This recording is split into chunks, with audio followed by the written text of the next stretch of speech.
Muchas gracias. Muy buenas tardes a todas y a todos.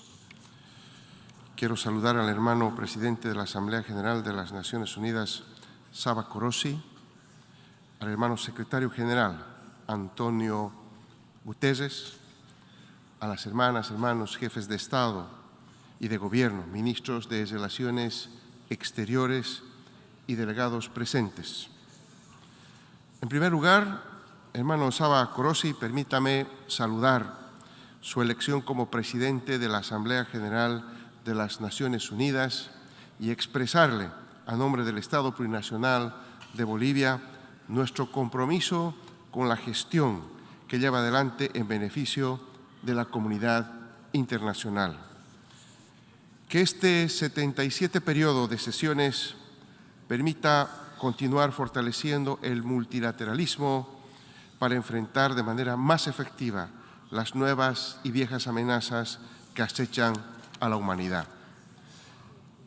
Hermano presidente, hoy nos encontramos frente a una crisis capitalista múltiple y sistemática que pone cada vez más en riesgo la vida de la humanidad y del planeta.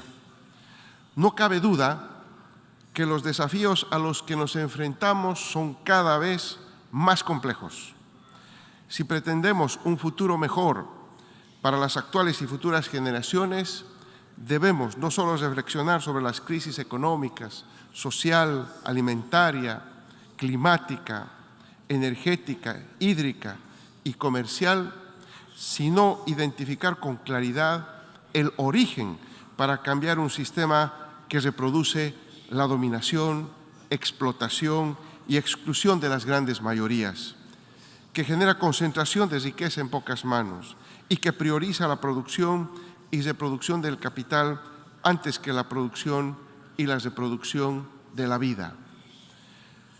Pero a la par de la crisis múltiple y sistemática del capitalismo, observamos la receta final del mundo unipolar, la construcción de un nuevo orden mundial, del que esperamos sea para beneficio de todos los estados y pueblos del mundo, es inevitable. Y convencidos de que otro mundo es posible, desde el Estado plurinacional planteamos lo siguiente. Número 1, declarar al mundo como zona de paz. En tal sentido, expresamos nuestra preocupación por el considerable número de conflictos armados que azotan a la humanidad, muchos de ellos promovidos por las transnacionales de la guerra, pero también por el afán de imponer un orden político y económico mundial, funcional a los intereses del capitalismo. Estos conflictos traen consigo un gran costo humano y en no pocos casos más bien, la destrucción de nuestro patrimonio cultural y medioambiental. Indistintamente del origen, naturaleza o explicación geopolítica de las tensiones internacionales, el Estado Plurinacional de Bolivia ha apostado y lo seguirá haciendo por la cultura del diálogo entre las naciones, a través de la diplomacia de los pueblos. Pero lastimosamente observamos el deterioro creciente del sistema multilateral por el capricho de las potencias capitalistas de no resignarse a la existencia de un mundo multipolar y con equilibrio del poder. El multilateralismo es el único mecanismo que representa una garantía de respeto entre los estados, independientemente de su poderío económico o militar. Por lo tanto, consideramos que cualquier quebrantamiento de la paz y seguridad internacionales está vinculado a la insuficiente aplicación de los mecanismos previstos en la Carta de las Naciones Unidas o, en su defecto, a su flagrante transgresión. Los países que conformamos la Comunidad de Estados Latinoamericanos y Caribeños, CELAC, declaramos en 2014 a la región como zona de paz, comprometiéndonos a resolver de manera pacífica nuestras controversias y desterrando para siempre el uso de la fuerza en la región. En esa línea, propugnamos para que esta Asamblea sea el espacio de un gran acuerdo histórico, un acuerdo en donde prime el diálogo y la diplomacia sobre cualquier controversia y el mundo sea declarado también como zona de paz. Para alcanzar este objetivo, es vital importancia, entre varias iniciativas, que las Naciones Unidas trabajen sin descanso para lograr un alto al fuego entre Rusia y Ucrania, para que los derechos históricos del Estado y el pueblo palestino sean respetados y que la OTAN deje de pensar en sus planes expansionistas. Sustituir la fabricación de armas y destrucción masiva por una justa compensación a los pobres del mundo es la segunda propuesta. Precisamente, la falta de diálogo y de medidas de diplomacia preventiva nos arrastró a una era de grandes tensiones a nivel mundial y de crecientes incertidumbres e inestabilidad en la seguridad global.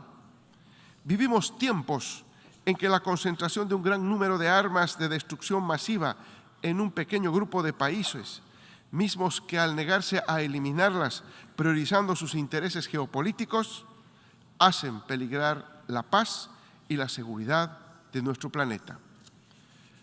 9 países reúnen hoy 12.705 ojivas nucleares. 9.440 de ellas se encuentran en reservas militares, listas para ser usadas. Ante esta dramática realidad que enfrenta el mundo, hay que levantar la bandera de sustituir los gastos militares para la fabricación de armas de destrucción masiva por una justa compensación económica que los países del capitalismo central le deben moral e históricamente a los países de la periferia y a los países pobres del mundo.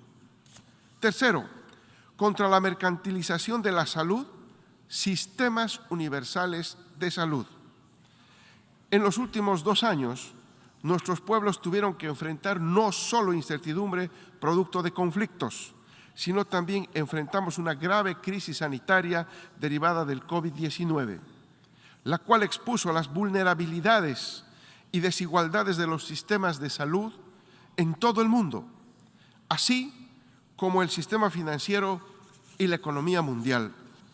Frente a los sistemas de salud que solo favorecen a quienes tienen la posibilidad de acceder a un seguro privado y frente a quienes han hecho de la salud una mercancía, es imperioso fortalecer los sistemas de salud en los que el Estado cumpla la obligación de proteger y garantizar los derechos colectivos, en el marco de la preeminencia de los derechos humanos económicos, sociales y culturales, reduciendo así los efectos de la crisis económica mundial en los sectores más vulnerables de la población.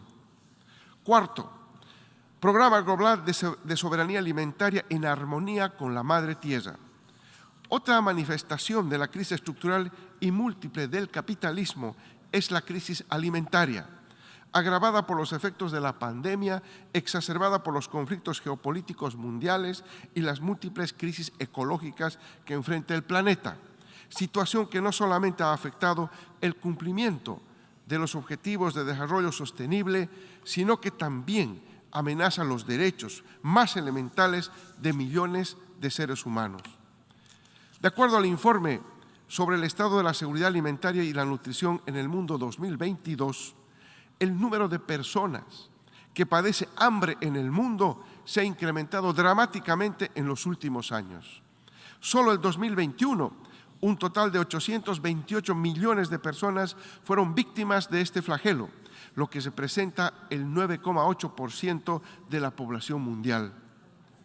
Asia, con 425 millones de personas afectadas, y África, con 278 millones, continúan siendo las regiones más golpeadas del planeta por esta crisis, y en América Latina y el Caribe afectó a más de 56 millones de personas. A la crisis alimentaria debemos anteponer urgentemente un programa global de soberanía alimentaria que garantice a los pequeños productores mejores condiciones para la producción. Ello implica el acceso a semillas, fertilizantes, tecnología, infraestructura, créditos y diversas formas privadas y comunitarias de acceso a los mercados, pero también mejores condiciones de vida en sus comunidades, en plena armonía con la Madre Tierra. Quinto, reconstruir las capacidades productivas y económicas de los países de la periferia golpeados por la irrefrenable lógica concentradora del capital. Además de los efectos ocasionados por la pandemia del COVID-19, que deterioraron nuestras economías y los intercambios comerciales, hoy enfrentamos una senda expansionaria sostenida de la inflación que se constituye en uno de los principales problemas. Por ejemplo, en agosto de 2022, Estados Unidos registró una inflación interanual del 8,25%, que es la más alta de las últimas 4 décadas, y una tasa sin precedente del 9,1% en la zona euro. Adicionalmente, la guerra entre Rusia y Ucrania profundizó las presiones de los precios de la energía, alimentos, fertilizantes, materias primas y otros. Es así que a julio de este año la inflación interanual de alimentos aumentó en más de 2 dígitos en algunos países de Europa y en Estados Unidos. En un mundo estrechamente interconectado, es importante responder a las necesidades de nuestros pueblos en el contexto de pospandemia, fortaleciendo la integración y cooperación bajo los principios de la solidaridad, la complementariedad y el respeto a la autodeterminación de los pueblos, de manera que podamos enfrentar el impacto multidimensional en la economía, en nuestras industrias, así como en nuestras capacidades productivas y el autosustento. Por ello, es vital la reestructuración de la arquitectura financiera mundial para el alivio de la deuda externa a nivel global, de manera que los países en desarrollo tengamos el espacio para implementar soberanamente políticas sociales desde un enfoque de desarrollo económico y social integral y sustentable. Y como siempre ha sido un grito desde los países del sur, hay que equilibrar las relaciones de intercambio que en la actualidad siguen beneficiando solo al norte. Al respecto, humildemente me permito compartir la experiencia boliviana. Luego de la recuperación de la democracia en el 2020, gracias a la unidad, lucha y conciencia del pueblo boliviano, volvimos a la senda trazada por nuestra revolución democrática y cultural, de dignidad y soberanía. Retomamos la construcción de nuestro Estado plurinacional y la consolidación de nuestro modelo económico, social, comunitario, productivo. Un modelo económico soberano en el que no aceptamos ni aceptaremos imposiciones del Fondo Monetario Internacional. Nuestro modelo económico responde a nuestra realidad política, económica, social y cultural y está basado en un rol activo del Estado en la economía, en la nacionalización de nuestros recursos naturales estratégicos, la articulación de todas las formas de organización económica, el fortalecimiento de la inversión pública, la industrialización con sustitución de importaciones, la dinamización del mercado interno, la diversificación productiva, la seguridad con soberanía alimentaria, la redistribución de los ingresos, la lucha contra la pobreza y las desigualdades. Es decir, un crecimiento económico con justicia social, bajo el horizonte político civilizatorio del vivir bien, que emerge desde nuestras raíces indígenas originarias. Estas políticas responsables y soberanas nos han permitido retomar el camino de la estabilidad y el crecimiento económico con redistribución de los ingresos. Al primer trimestre de este año, la actividad económica registró un crecimiento del 4% impulsado por la demanda interna, con una inflación de 1,6% al mes de agosto. Nos constituimos en la economía con la inflación más baja de la región y una de las menores en el mundo, frente a tasas de inflación de varios países que a 12 meses ya superan los 2 dígitos. En el ámbito social, en el segundo trimestre del 2022, Bolivia registró la tasa más baja de desempleo de la región, con 4,5%, y organismos internacionales como la CEPAL nos sitúa como el país que reducirá en mayor medida la pobreza en 2022, mientras que otros países incluso sufrirán incrementos.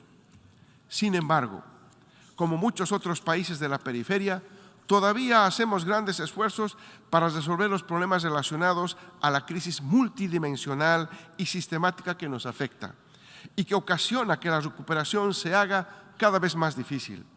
Lamentamos que mientras los países del capitalismo central apuestan con grandes sumas de dinero por la guerra, se hacen ínfimos aportes para el desarrollo integral y sostenible, para la descolonización y despatriarcalización, la erradicación de la pobreza, las desigualdades económicas y sociales.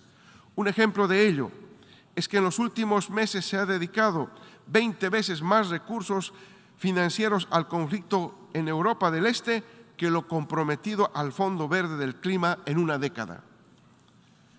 La paz no se logra comprando y vendiendo armas, sino trabajando unidos para construir y, si es necesario, reconstruir las capacidades económicas y productivas de todos los países. Sexta propuesta. La crisis climática requiere responsabilidad, solidaridad, armonía entre los seres humanos y la naturaleza, y no usura. Otra crisis que amenaza con destruir a la humanidad y la integridad de nuestra madre tierra es la climática, que de crisis está pasando a un colapso ecológico. Los desalentadores niveles de reducción de emisiones observados y proyectados hasta el momento demuestran que los países que tienen los medios para cambiar sus patrones de producción y consumo no tienen la voluntad política para hacerlo. Y los que hemos planteado metas ambiciosas no hemos recibido los medios de implementación comprometidos en la Convención y el Acuerdo de París para alcanzarlos. Más aún, los principales responsables de la emisión de gases de efecto invernadero ahora piden que cada país persiga la ilusión de una descarbonización al 2050, sin tomar en cuenta las responsabilidades históricas de los países desarrollados, ni las capacidades y limitaciones de los países en desarrollo, para los que el acceso a la tecnología limpia de última generación se hace cada vez más inalcanzable. Tal vez los deudores climáticos históricos quisieran que todos nos preocupemos solamente del futuro para evitar discutir en el presente las promesas incumplidas a los países en desarrollo sobre financiamiento, transferencia de tecnología y fortalecimiento de capacidades.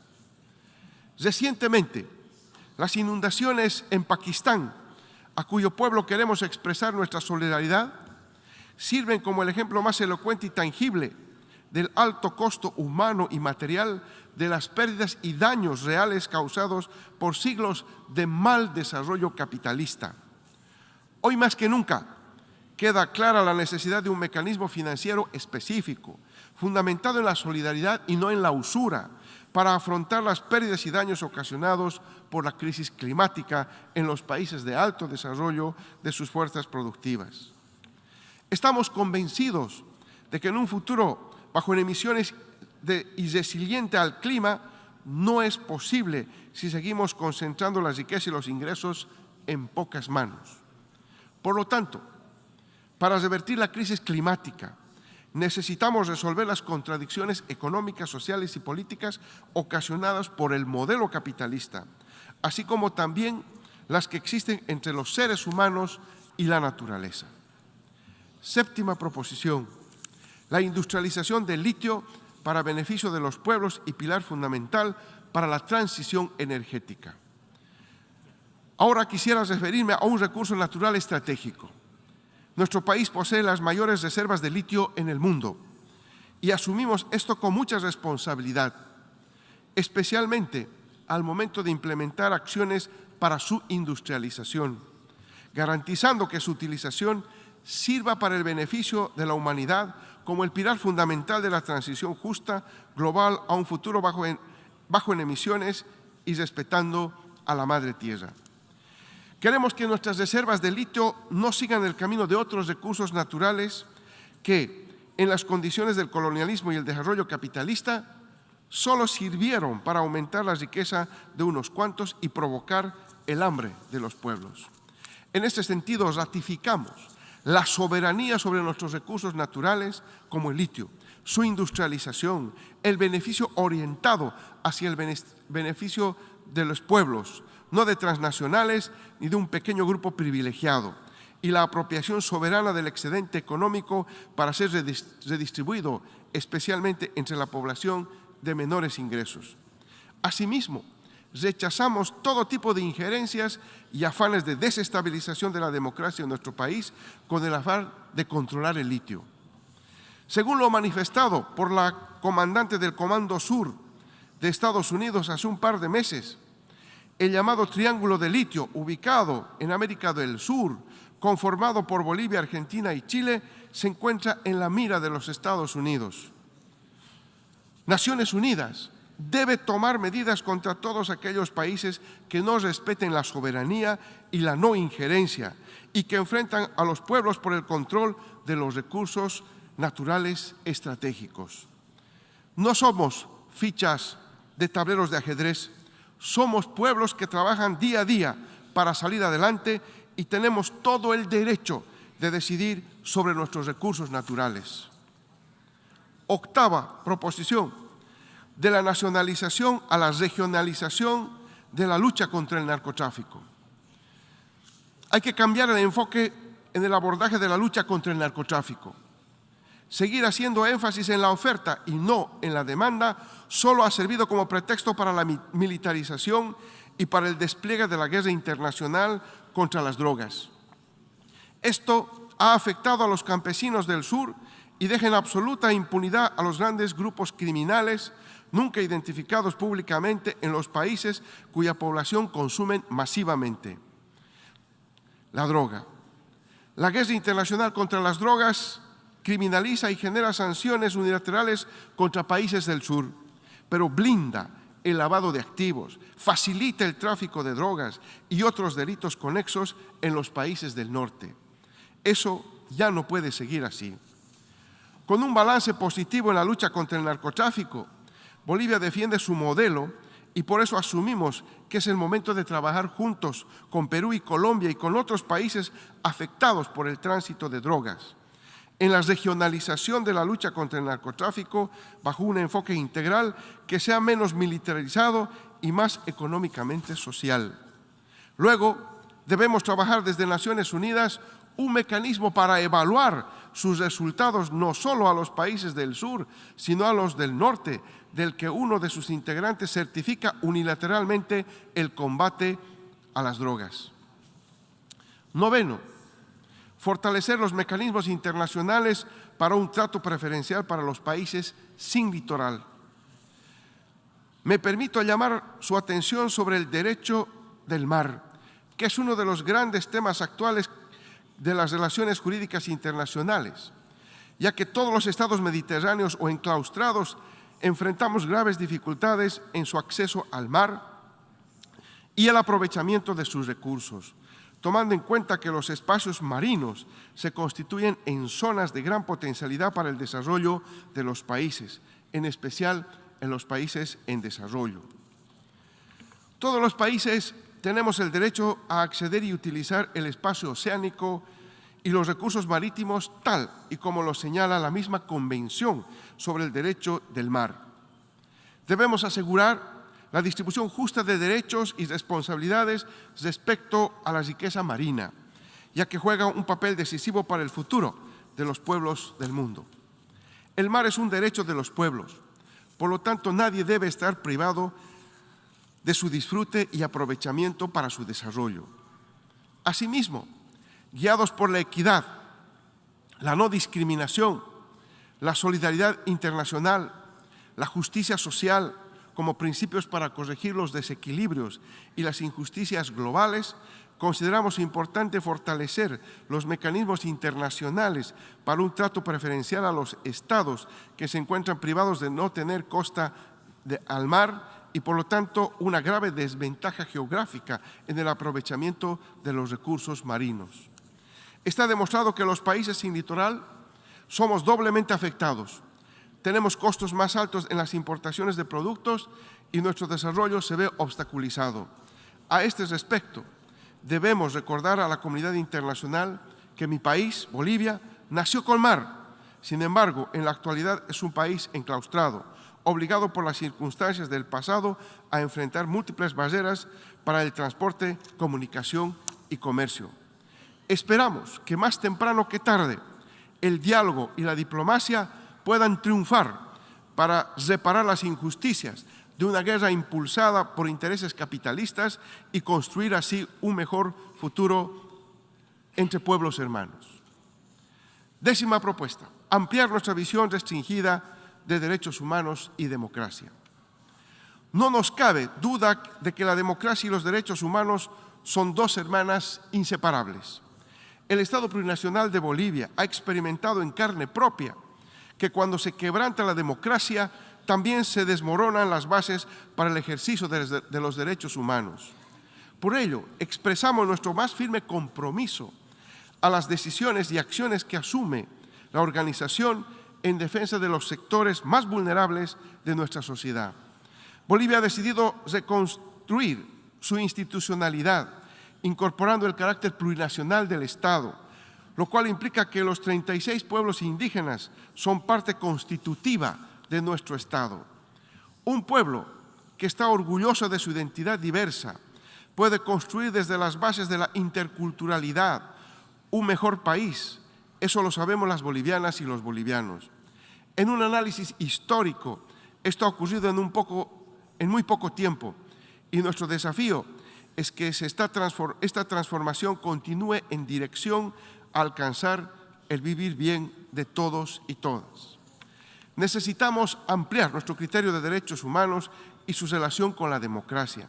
No existe ninguno de los dos, ni derechos humanos ni democracia, cuando la preservación de los privilegios en unos pocos se hace a costa del incumplimiento efectivo de los derechos económicos, sociales y culturales de las mayorías.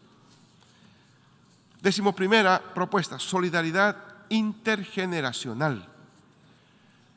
Estamos convencidos que esta generación vibrante y productiva tiene que ser solidaria con quienes han construido los primeros cimientos de nuestras casas.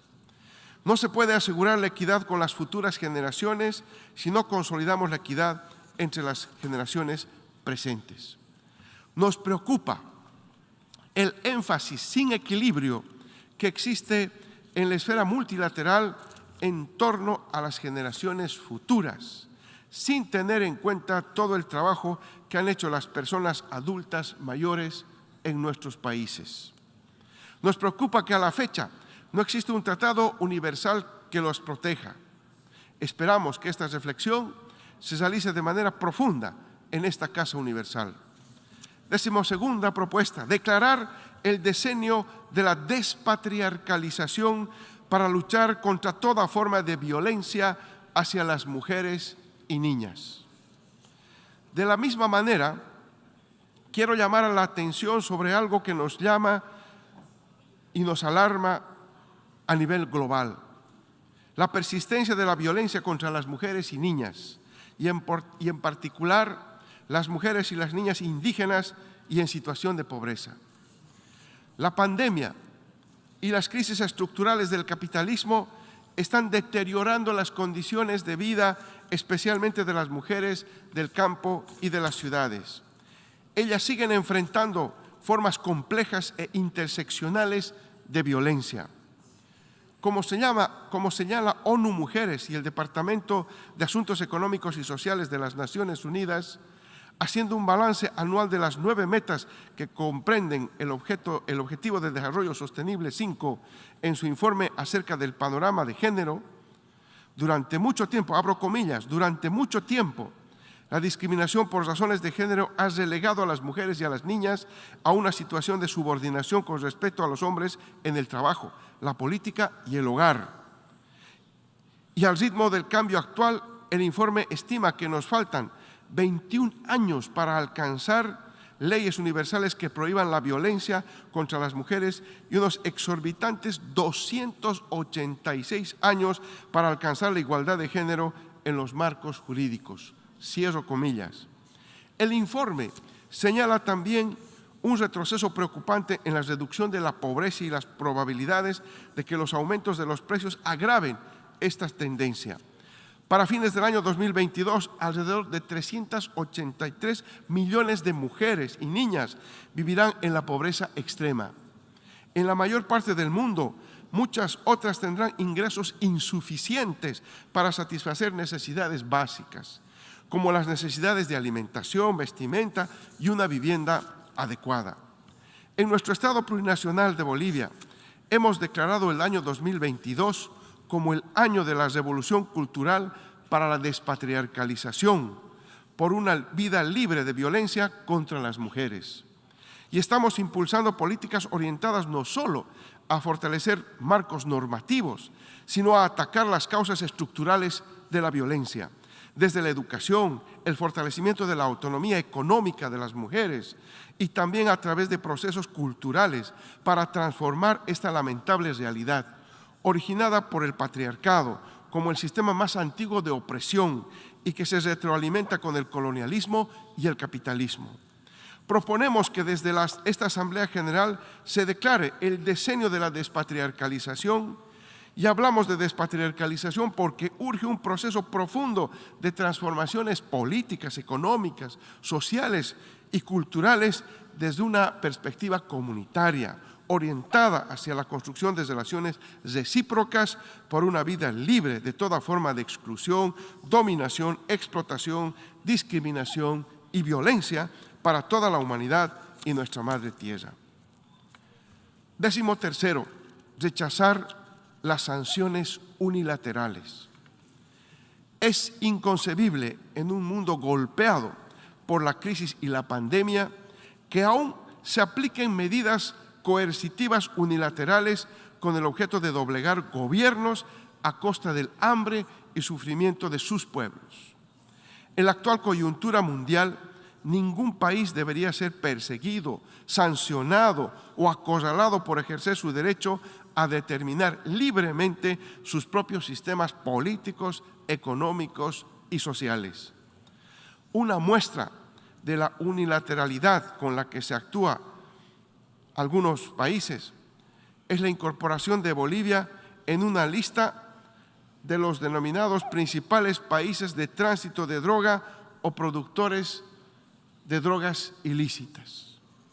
El Estado plurinacional de Bolivia tiene una política soberana de lucha contra el narcotráfico que ha dado importantes resultados y ratificamos el compromiso de nuestro gobierno para fortalecer la lucha contra este flagelo mundial.